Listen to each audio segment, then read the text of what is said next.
하나님께서 주신 은혜의 말씀 시편 23편 6절 말씀입니다. 내 평생의 선하심과 인자하심이 반드시 나를 따르리니 내가 여호와의 집에 영원히 살리로다. 아멘. 매주일 시편 23편의 말씀을 한 절 한 절 나누는 것은 특별한 은혜의 경험입니다. 그런데 말씀의 은혜를 나누면서 느껴지는 부분은 한 절 한 절이 아니라 사실은 한 절 안에 두 문장으로 이루어진 시의 구절들 하나하나가 너무나도 깊은 하나님의 사랑과 은혜를 표현하고 있음을 확인할 수 있습니다. 그리고 이 말씀의 표현들을 통해 우리의 삶의 순간순간마다 기억해야 할 하나님의 은혜의 깊이가 너무나도 깊고 또 하나님의 사랑이 너무나도 크다는 사실을 깨닫게 됩니다. 크신 하나님의 사랑과 깊은 하나님의 은혜로 성도님들을 초대하고 있는 이 시편 23편 6절 말씀은 나의 평생에 라는 표현으로 시작됩니다. 나의 평생에라는 이 표현은 살아 숨쉬는 모든 날들, 내가 호흡하는 모든 순간을 의미하고 있는데 내가 살아 숨쉬는 모든 삶의 순간에 부어주시는 하나님의 은혜의 내용을 말씀은 이렇게 기록하고 있습니다. 나의 평생의 선하심과 인자하심이 반드시 나를 따르리니. 이 말씀은 지금 하나님의 깊은 사랑과 은혜에 대하여 가르쳐 주시면서 세 가지 중요한 부분을 강조하고 있죠. 첫째는 하나님의 선하심과 인자하심입니다. 선하심은 우리를 향한 하나님의 선하신 사랑의 마음을 그 자체를 표현하는, 묘사하는 표현입니다. 그리고 인자하심이라고 번역된 히브리어는 헤세드인데요. 헤세드는 하나님의 사랑, 하나님의 인자하심으로 번역되는데 헤세드는 하나님의 크고 완전하신 사랑, 무조건적인 사랑, 다함이 없는 하나님의 자비와 인자하심을 담고 있는 단어입니다. 둘째로 하나님의 선하심과 인자하심에 이어서 반드시라는 표현이 등장하고 있습니다. 반드시라고 번역된 성경 원문의 단어가 아켄인데 확실하다, 의심의 여지가 없다라는 뜻을 가지고 있습니다. 나의 평생의 모든 삶의 순간마다 하나님의 선하심과 인자하심이 함께하심이 확실하다, 의심의 여지가 없다라는 뜻이죠. 셋째로 나를 따르리니 입니다. 따르리니라는 말씀의 뜻이 무엇일까요? 뒤따른다는 표현인데요. 보다 정확하게는 반드시 따라온다는 의미입니다. 생각해보면 믿음의 삶이라는 것이 하나님께서 세워주신 믿음의 목표를 향하여 나아가는 것으로 이해가 됩니다. 열심히 달려가는 것으로 이해되기 쉽습니다. 그런데 말씀은 주의 선하심과 인자하심이 우리가 어디를 가든지 무슨 일을 하든지 어떤 삶의 순간에도 반드시 따라온다라고 기록하고 있습니다. 첫째, 하나님의 선하심과 인자하심이, 둘째, 반드시, 그리고 셋째, 나를 따르리니. 이 한 구절 한 구절이 함께 연결되어 말씀은 이렇게 선포하고 있죠. 내 평생의 선하심과 인자하심이 반드시 나를 따르리니.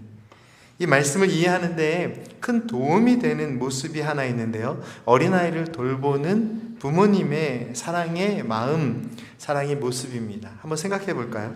어린 아기가 서서 걷기 시작하면 이리저리 뒤뚱뒤뚱 걸어다니기 시작합니다. 근데 아이가 갑자기 뛸 때가 있습니다. 가만 보면 뛰고 싶어서 뛰는 게 아닙니다. 자기 몸을 주체하지 못하니까 막 아기가 뛰는 거죠. 주로 이제 막 걷기 시작한 아기를 지켜보면서 자신의 몸도 잘 주체하지 못하는 그 힘든 모습으로 뒤뚱뒤뚱 막 아무 방향으로나 움직입니다. 그런데 바로 그때 부모님은 무엇을 하시나요? 너는 네 인생이 있는 거니까 마음대로 걸어가라. 이렇게 이야기하는 부모는 아마 한 명도 없을 것입니다. 모든 관심을 아기에게 집중하고 있습니다. 행여 넘어지지는 않을까 지켜보면서 아기가 움직이는 대로 손을 내밀기도 하고 뒤를 쫓아갑니다. 아기에게 모든 것을 집중하고 아기가 가는 방향에 손과 마음을 향하여서 부모님은 다른 어떤 생각을 하지 않고 그저 아기를 보호하고 싶은 그 마음으로 그냥 아기를 쫓아갑니다. 사랑하는 성도 여러분, 바로 이 모습을 통해서 우리는 하나님의 돌보심과 하나님께서 함께 하시는, 하나님께서 동행하시는 은혜가 무엇인지를 깨달아 알 수 있습니다. 내가 바르게 서서 나의 큰 능력으로, 그리고 나의 큰 헌신과 결단을 통해 하나님과 동행한다라고 착각하지 마십시오. 사실은 주님께서 손 내미시고 해를 당하지 않도록 돌보시고 보호하시며 사랑의 하나님께서 우리와 함께 하시고 우리의 삶에 동행하시고 계십니다.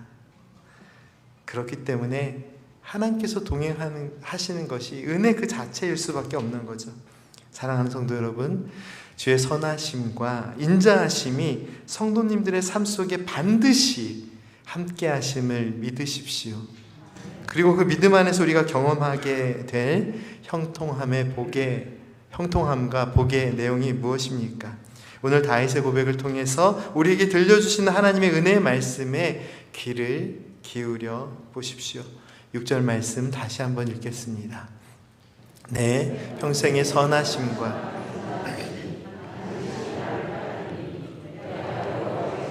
영원히 살리로다. 아멘. 내가 살리로다. 이 표현은 내가 그곳에 언젠가는 살게 될 것이다, 살고 싶다라는 소망의 뜻을 나타내는 것처럼 들립니다. 그런데 이 말씀을요, 성경 원문의 내용으로 읽어보면 흥미롭게도 이 말씀은 미래에 일어날 어떤 일을 표현하는 미래형으로 기록되어 있지 않습니다. 이미 이루어졌다라는 의미를 가지고 있는, 이루어졌음을 의미하는 완료형으로 쓰여 있습니다. 그렇다면 내가 거하리로다 라는 말씀은 이미 이루어졌다라는 의미입니다. 내가 여호와의 집에 영원히 살게 되었으면 좋겠습니다, 살기를 소망합니다 라는 기대가 아닌 내가 여호와의 집에 영원히 살리라 라는 분명한 믿음의 확신의 표현입니다. 이 은혜의 표현, 이 은혜의 확신이 어디로부터 시작되었습니까? 말씀을 잘 살펴보십시오. 내가 여호와의 집에 영원히 거하리로다. 이 은혜의 확신은 여호와 하나님의 선하심과 인자하심이 반드시 나를 따르리니 이 말씀으로부터 시작하는 은혜입니다. 그렇다면 이것이 누구의 열심입니까? 누구의 열심에 대한 표현일까요? 목자의 열심에 대한 표현이죠. 우리가 누리는 하나님의 사랑과 은혜는 바로 이러한 하나님의 열심의 결과입니다. 하나님의 열심이라는 표현이 자주 사용되는 익숙한 표현은 아닐 수 있습니다. 그런데요, 너무 복잡하게 생각하지 마시고 시편 23편이 무엇을 노래하고 있는 시인지를 생각해 보십시오. 시편 23편은 이렇게 시작합니다. 여호와는 나의 목자시니. 이 말씀을 쭉 읽어보면 나와 항상 내가 중심이 되는 것 같지만 전혀 그렇지 않습니다. 여호와 하나님께서 이루시는 일을 기록하고 있는 말씀입니다. 양을 사랑하는 목자의 마음이, 사랑이 담겨져 있는 말씀입니다. 밤낮을 가리지 않고 양들을 살피고 돌보는 목자의 열심이 있기에 양은 어떻게 될까요? 양은 부족함이 없다라고 느끼는 것입니다. 사랑하는 성도 여러분, 하나님의 선하심과 인자하심이 반드시 나를 따르리니 이 말씀이 표현하고 있는 것이 바로 하나님의 열심입니다.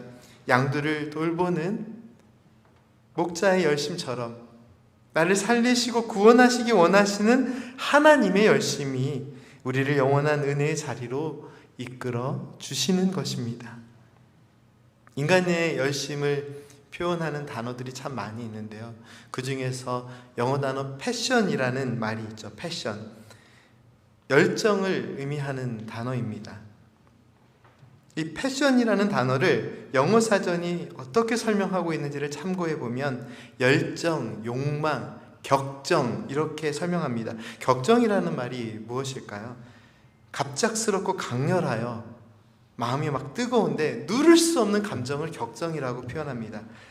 그래서 사람의 열심은 때때로 열정으로 표현되기도 하고 자신의 자아나 자신의 어떤 욕심들이 강하게 드러날 때는 욕망으로 드러나기도 합니다. 때로는 억누르기 힘든 감정이나 이 심장이 두근거리는 그런 뜨거움으로 표출될 수 있는 것이 인간의 열심입니다. 그런데 이 패션, 열정이라는 말이 예수님의 열심을 표현할 때는 어떻게 이해되나요? 대문자 P로 구별하여 표현하기는 하지만 예수님의 고난당하심, 예수님의 순환당하심을 의미합니다. 성도님께서 잘 아시고 계시는 The Passion of Christ, 이 영화 제목은 예수님의 열정이 아니라 예수님의 고난당하심, 예수님의 순환을 표현하는 영화의 제목입니다. 예수님께서 고난당하심, 예수님의 순환이 의미하는 본질이 무엇입니까? 예수님께서 감당하신 십자가의 무게와 고통, 그 아픔과 괴로움 속에서도 사라질 수 없었던 예수님의 사랑의 마음, 사랑의 열심은 바로 우리를 살리시고 구원하시는 그 구원의 은혜를 표현하고 있습니다. 세상에 그 누가 고통받는 것에 열심을 다할까요? 우리의 삶의 고통으로부터 벗어나기 위해 최선을 다하는 것이 우리의 열심입니다. 우리의 열정입니다. 우리의 심장이 뛴다면 그 아픔으로부터 벗어나기 위해서 최선을 다하기 위해 뛰어야겠죠. 그런데 유일하게 단 한 분, 예수님은 고난을 당하시기 위해 심장이 뛰셨습니다. 우리를 살리시기 위해 그 순환을 당하심이 예수님의 열심의 표현입니다. 주님의 열심은 우리를 향한 구원의 은혜로 표현되었습니다. 그리고 시편 23편 6절 말씀을 통해서 우리가 확인할 수 있는 하나님의 열심의 내용이 무엇입니까? 우리를 살리시고 영원한 은혜의 품으로 부르시는 하나님의 사랑 그 자체입니다. 구원의 확신이 없으십니까? 내 열심에 대한 확신은 없을 수 있으나 우리를 살리시기 원하시는 하나님의 그 열심, 그 사랑의 마음, 그 사랑의 마음에 대한 확신은 있으셔야죠. 우리를 살리시기 원하시는 하나님의 사랑의 마음에 대한 확신이 있다면 구원의 확신도 반드시 따라와야 합니다. 내 평생에 하나님의 선하심과 인자하심이 반드시 나를 따르리니 내가 영원히 여호와의 집에 거하리로다. 이 말씀의 의미를 잘 생각해 보십시오. 내가 하나님의 사랑을 따라갈 때 우리의 의지가 약하여 삶의 여러 가지 환경 때문에 잘 안 될 수도 있습니다. 그런데요, 실수가 없으신 하나님께서 선하심과 인자하심으로 단 한순간도 우리를 버려두지 아니하시고 가장 완전한 은혜의 길로 인도하신다는 의미입니다. 하나님의 사랑의 열심이 성경 말씀 가운데 어떻게 표현되나요? 하나님의 선하심과 인자하심으로, 하나님의 자비와 인자하심으로, 하나님의 성실하심과 인자하심으로, 언제나 하나님의 사랑, 하나님의 열심은 그러한 은혜로 표현이 됩니다. 여호와는 나의 목자시니 내게 부족함이 없으리로다. 내가 부족함이 없는 삶의 은혜를 누리는 것은 나의 열심의 결과가 아닙니다. 하나님의 사랑의 결과, 우리를 돌보시는 하나님의 열심, 목자의 열심이 양을 부족함이 없게 하고 푸른 풀밭에 누이게 하고 양이 참 쉼을 누릴 수 있는 은혜의 길로 인도하듯이 하나님의 열심이, 그리고 하나님의 열심의 결과가 오늘 우리가 누리고 있는 이 쉼, 이 평안입니다. 나를 풀밭에 누이시며 쉴만한 물가로 인도하시며 내 영혼을 소생시키시고 자기 이름을 위하여 의의 길로 인도하시며 내가 사망의 음침한 골짜기로 다닐지라도 함께 하시며 지팡이와 막대기로 나를 지켜주시는 그 은혜, 이 시편 23편 말씀 한 절 한 절 말씀이 기록하고 있는 우리 모두를 향한 하나님의 계획과 역사하심, 일하심, 우리를 향하여 모든 사랑과 관심을 집중하고 계시는 하나님의 열심의 결과, 그 열심의 결과가 바로 이 시편 23편 말씀 한 절 한 절에 기록되어 있는 것입니다. 사랑하는 성도 여러분, 주어진 삶을 열심을 다해 살아오셨습니까? 우리의 삶을 성실하게 또 열심히 살아가는 것, 신앙생활에서도 열심히 최선을 다하는 것 분명 중요한 부분일 수 있습니다. 하지만 은혜의 관점으로 보면 우리가 때때로 놓치고 있는 아주 중요한 부분이 하나 있을 수 있습니다.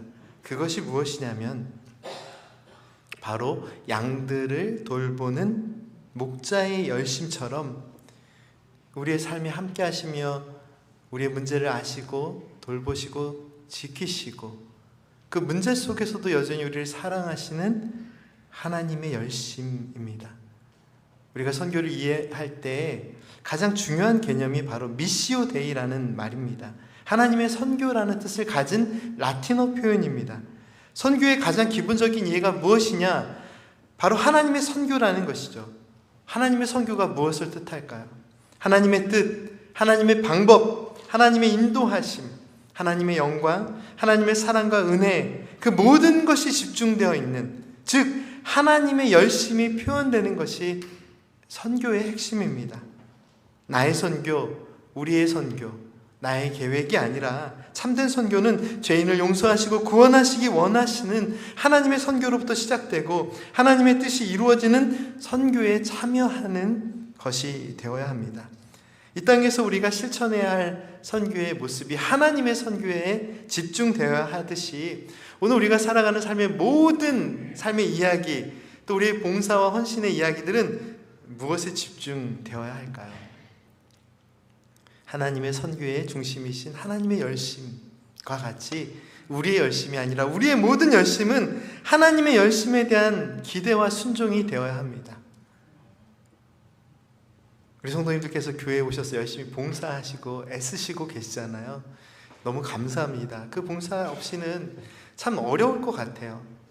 모든 교회 일이 봉사로 진행됩니다. 그런데 제가 목회자로서 부탁드리고 싶은 것은 그 열심히 좀 방향을 제대로 찾았으면 좋겠습니다. 물론 열심히 방향을 찾으신 분도 계시죠. 성도님들의 열심을 무시하는 것이 아닙니다. 잘못됐다는 이야기가 아닙니다. 오늘 우리가 최선을 다해서 감당해야 할 헌신은 물론 이런저런 모습으로 나타나기는 하지만 최선을 다해서 최고의 열심을 다해서 해야 될 일은 하나님의 열심에 대한 기대입니다. 하나님의 열심에 대한 순종이 없이는 오늘 우리의 열심이 주님의 몸된 교회의 질서를 무너뜨릴 수도 있습니다. 누군가 이렇게 핏대를 핏대를 올리면서 싸운다라 그러잖아요. 우리는 싸울 때 진심으로 싸웁니다. 그렇죠? 열심히 최선을 다해서 싸웁니다. 그런데 생각해 보세요. 부부싸움도 너무 열심히 최선을 다해서 싸우실 필요가 없습니다. 교회 어려움들이 너무 열심히 하고 있기 때문이에요. 때로는 이 마음이 나뉘어지는 것까지도 사실 어려운 얘기잖아요. 눈앞에 보이는 문제들이 있는데 어떻게 열심을 다하지 않을 수 있겠습니까? 그런데 하나님의 열심에 대한 기대, 하나님의 열심에 대한 순종으로 때때로 내 자신의 열심을 돌아볼 수 있어야 합니다. 내 목에 핏대가 세워져 있다면 이 열심이 과연 하나님께서 기뻐하시는 열심일까? 하나님께서도 지금 이렇게 말씀하시고 싶으실까? 우리의 열심이 아닌 하나님의 열심이 이끄는 은혜의 교회가 되기를 간절히 소망합니다. 우리 성도님들의 가정이 우리 각 사람의 열심으로 채워져야 하겠지만 더 중요한 하나님의 열심이 중심이 되어서 우리의 열심이 좀 부족해도 우리의 열심이 좀 약해도 늘 하나님의 열심이 있기에 그 사랑의 마음이 있기에 우리의 부족함도 늘 은혜로 고백될 수 있는 그런 가정이 되기를 간절히 소망합니다. 사랑하는 성도 여러분, 어떠한 삶의 목표를 가지고 계십니까? 양과 목자의 관계를 생각해 볼 때 양들은 자신의 열심이나 자신의 열정을 따라 살아가는 것이 아닙니다.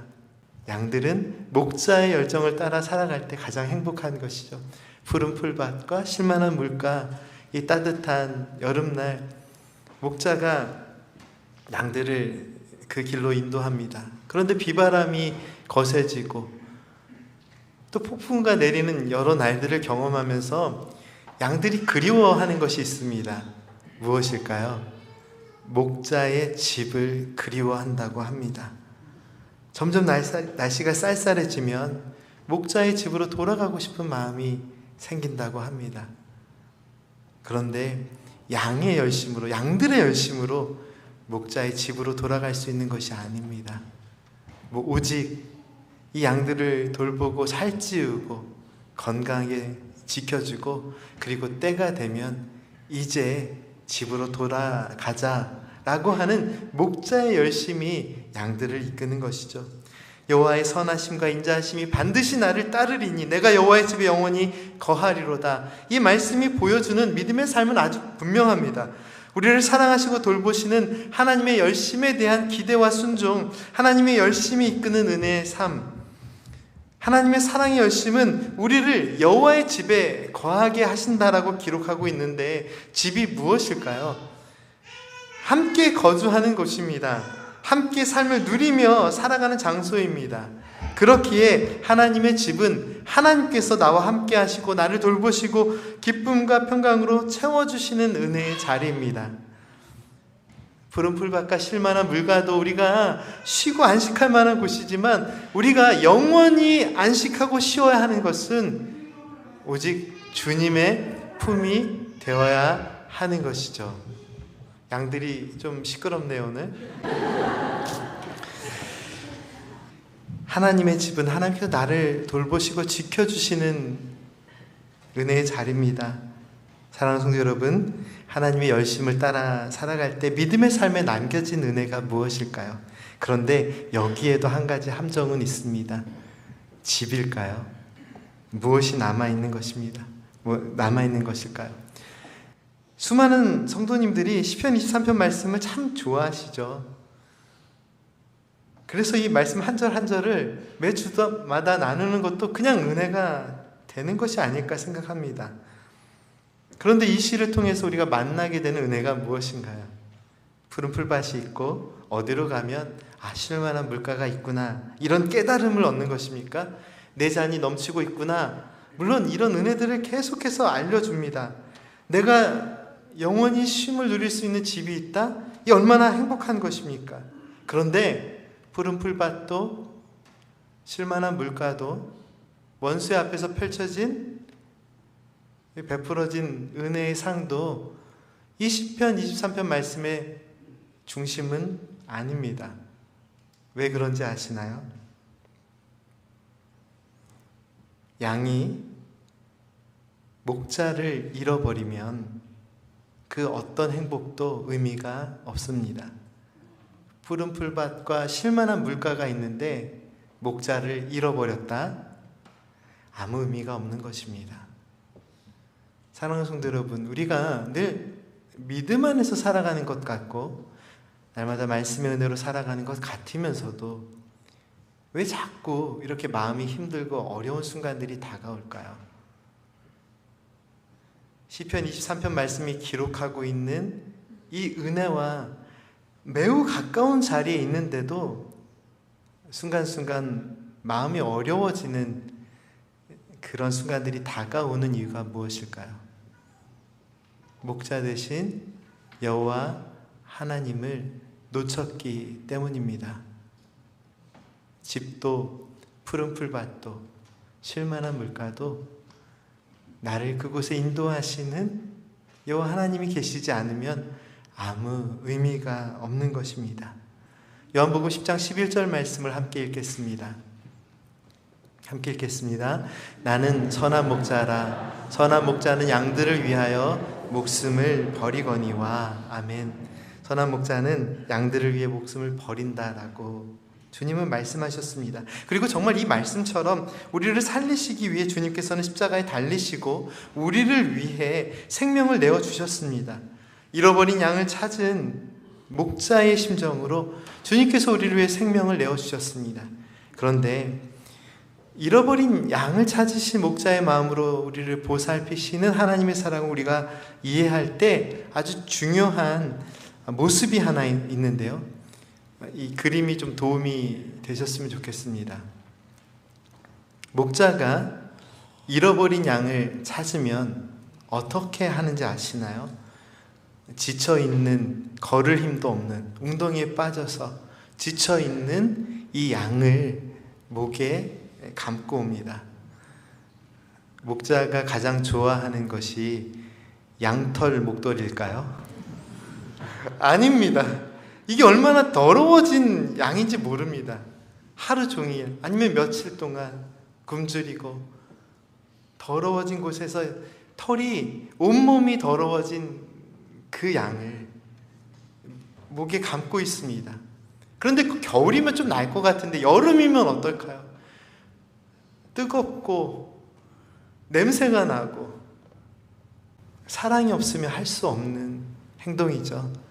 잃어버린 양을 찾은 목자의 마음에는 아무것도 필요가 없습니다. 이 양을 찾았기에 이 양을 찾은 기쁨에 이 걸을 힘도 없는 양을 목에 감고 내려오는 것입니다.